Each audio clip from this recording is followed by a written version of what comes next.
Hey, welcome back to the Ariel show. If you follow me online, you know I'm currently in Europe on the Turn Your Pain into Art tour, but I am here in the States recording this and I'm so excited about this topic. I just thought, you know what, I need to keep going and keep filming here because I'm just buzzing and lit up about this. So we're talking about happiness. That's the series that we're in. And if you did not catch last week's episode, please pause this video and go watch that because that's totally the setup for this. But if you just need a little reminder, what we talked about last week was this idea that if you want to be happy, you can change your framework and not just change your external circumstances, but you can change the rules in your mind for what gets you upset or when are you allowed to be happy. So if you ask yourself, am I allowed to be happy today? And the answer is no, and you come up with 3 reasons why. Okay, because my dog is sick. Okay, because I have to do these errands later. Okay, because the weather sucks. That means that you've got rules that say, the dog is sick, if I have to do unpleasant tasks, or if the weather is not to my liking, that means that happiness is not an option for me today.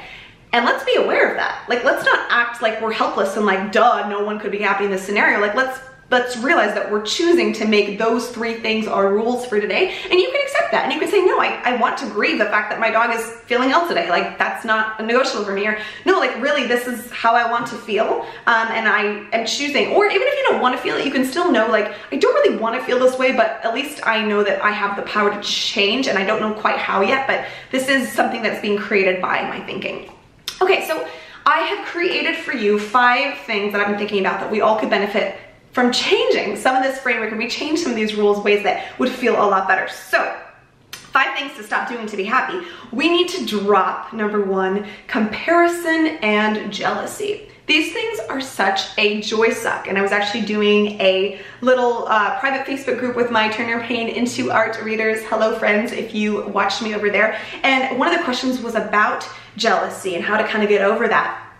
And I have really benefited from shifting my rules about this, and rather when I see someone who has a going on, it has something that frankly I want, right? They have a thing or a status or some part of their lives, they have an achievement that I want to have in my life. It used to send me into a little bit, it would get me off a little bit for the next couple hours, right? A lot of times it's scrolling through socials, we see something and we're like, shit, right? We're like, they got that, or their life was already so amazing and now they got this too, right? And we let that mean that we can feel bad about ourselves. You know, we talked recently about what we make things mean. So I have rewritten what this means, and I want to share it with you because it's a much more empowering way to view this. So now when I see someone get something that I want, I view them as that they're on my side. We're all on the same team. We're in no way in competition with each other because we're not. It's a total scarcity mindset. There's room for all of us to have a piece of that, or to have that joy or that success or that house or car or whatever it is that they have. And if I view us as all being on the same team, all of a sudden I'm rooting for them, I am clapping for them, and I'm so happy that they're making progress on behalf of the team. So a win for them is a win for all of us. And I really do believe this, and it really works. So now all of a sudden when I see someone, let's say they write 5 books in a year, and I'm jealous because I can't do that. I'm like, what? 5 books? That's crazy. I wish I could write 5 books. Now instead of being like, that's not fair, they have a big team to help them, they don't have any worries, they can just write full time, blah, blah, blah. Instead I could be like, this is so badass.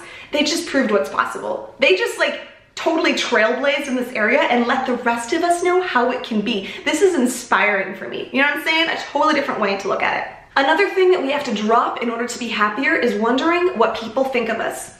And this is something we can do. This is a choice. You can start putting that on your radar when you find yourself wondering and frankly making up thoughts that other people have about you. You can have a little alarm bell go off in your head and be like, ding, ding, ding, this is not going to contribute to happiness. This is going to make me feel like crap. Because a lot of times our brain is focused on the negative, and so we are just in our heads making up mean things that people are thinking about us.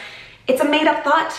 You can drop a thought. If you're having a hard time dropping a thought, and that's not really something that you've practiced doing, you should start practicing. You can start practicing with little thoughts that aren't quite as sticky, and if there's a thought that's very sticky in your head that's like hard to drop, like wondering what people are thinking of you, you can just ask yourself, why am I choosing to think this thought?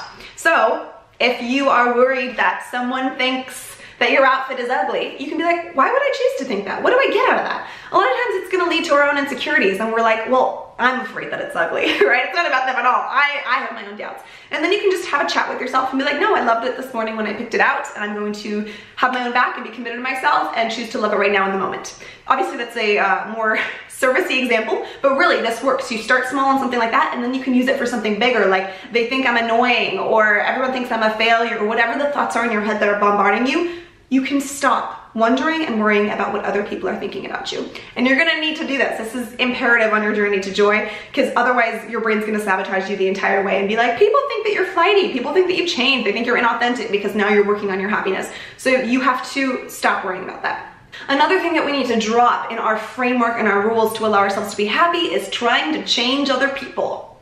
I say this hilariously because I definitely try to change other people all the time, so it's like cute that I'm giving you this as a piece of advice. But those of us who are type A and who think we can and should run the world, this is a challenge for us, but I want you to notice how that is affecting your happiness level. If you see somebody making a decision that you don't agree with and you find yourself thinking, I would do it better, I would do it different, you know what, I'm gonna go tell them, here's what they should have done. Like, we need to stay in our own lane and learn to let go. On that note, another thing we need to drop is resisting fighting with people and having imaginary arguments in our heads with them. I think we do this a lot of times with like social justice things and politicians or people who support the political party that we don't. We have these imaginary like conversations and fights with them. We're like, oh my God, you're such an idiot. How could you think that blah, blah, blah, blah, blah. Or it could just be closer to home and maybe you have these made up things in your head all the time where you're just fighting. You're in a state of anger. You're always trying to prove people that they're wrong and that you're right in your own head a lot of the times. This is not serving you. You need to drop it. And then lastly is worrying. Oh God, I could really work on this. I know worrying is useless. I'm sure you know too. I'm sure that's not the first time you've heard that.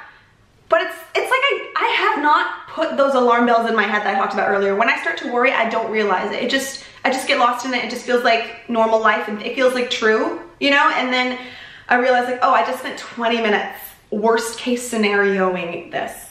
Is that a verb? We're gonna make that a verb. So worry is something that you and I can both be working on dropping together this week. And I'm just gonna commit to you that something I'm going to be practicing is changing the way that I catch myself thinking. I'm going to try to thought babysit myself better and at least just notice the worry more. I don't even need to try to change it. I'm just going to try to put it on my radar and be like, oh, here's the temptation to worry. I really wanna worry about this.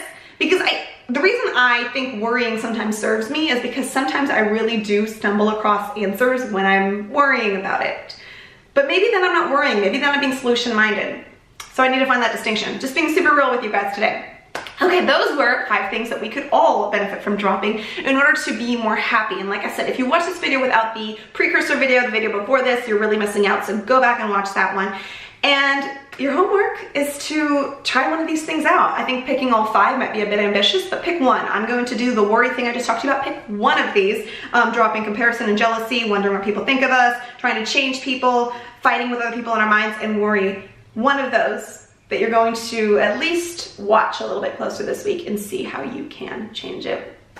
All right, speaking of watching, thank you for watching the show today. You guys make my life so enjoyable. I'm sure I'm having a great time in Europe, off doing my thing. And thanks to my amazing patrons who continuously make this episode, this show, a reality. You guys, I am just honored and humbled to get to do this and to have your support every single week. So thank you, thank you, thank you, thank you. All right, love you so much. I'll see you next time.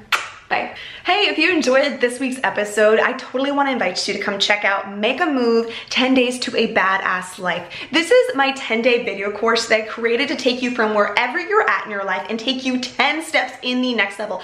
Every single morning you get a video email from me and it's to fire you up, it's to energize you, it's to motivate you to feel like a badass and to create your badass life that you deserve. So click the link and check this out. I would love to have you there.